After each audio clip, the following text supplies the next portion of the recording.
Magandang araw mga padaba. Andito tayo ngayon para magluto ng pusit. Tama, pusit, baby pusit. Yan, magisa tayo. Lagyan natin mantika sa kawali. Stir fry muna natin yung mga baby pusit na sariwang-sariwa. Minarinate ko yan sa pinitpit na bawang, paminta at konting asin. Ayan.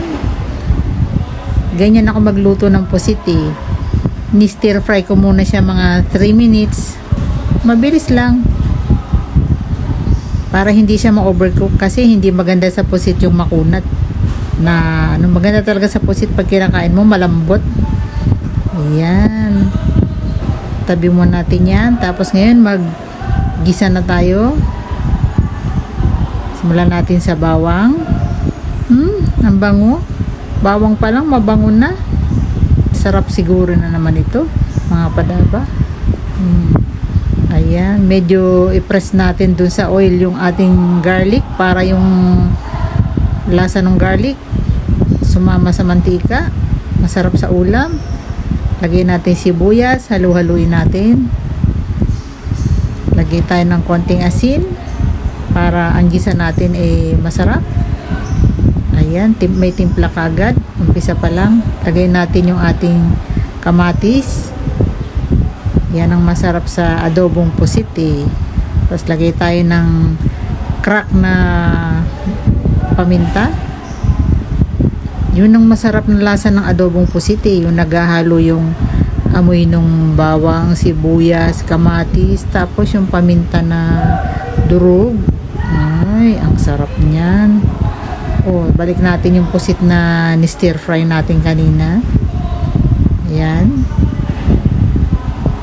Halu-haluin natin. Medyo isang kutsa natin dun sa ricado para magsama-sama yung lasa nila. Ibuhos na natin yung katas ng pusit nung sinangkot siya natin kanina. Lumabas yung katas niya, yung kanyang tinta. Talagang authentic na authentic yan. Ang sarap. Diba? Yan ang masarap sa size na wang pusit na tamang-tama ang lasa. Yung baby pusit eh. Maglagay tayo ng isang sili. Pampabango. Para kung gusto natin ng medyo may anghang mamaya pag kinakain natin, medyo pisain natin yan. Para may konting anghang. Tikman natin.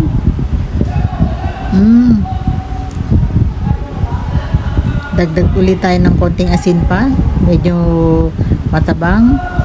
Para sakto sa timpla yung ating ulam. Dagdagan natin ng konti. Tapos maglagay na tayo ng suka. 2 kutsarang suka.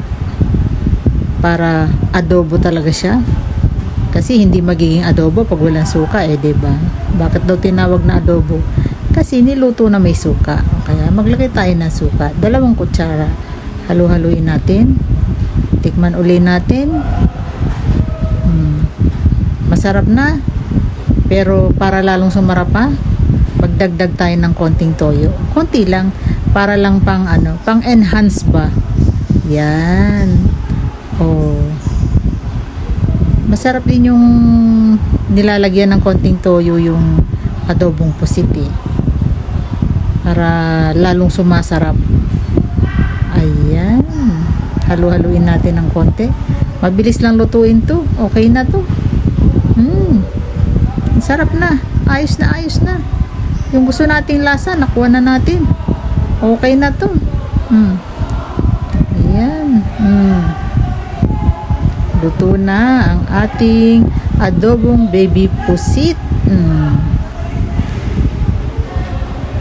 Yan na. Isali na natin yan. Kasi para kain na tayo mga padaba. Tikman natin ang ating niluto. Nandito na naman tayo sa exciting part. Yan. Kuha tayo niyang pusit. Ang sarap nito. Sariwan-sariwa eh. Tapos yung lutong gusto ko ang nagawa ko. Happy na naman tayo nito mga padaba. Oh, lalagyan natin ganyan sa kanin, ano? Oh. Ayan. Unang subo para sa inyo mga padaba. Kain tayo. Grabe. Ang sarap. Naku, approve talaga mga padaba. Luto kayo nito ha. Salamat.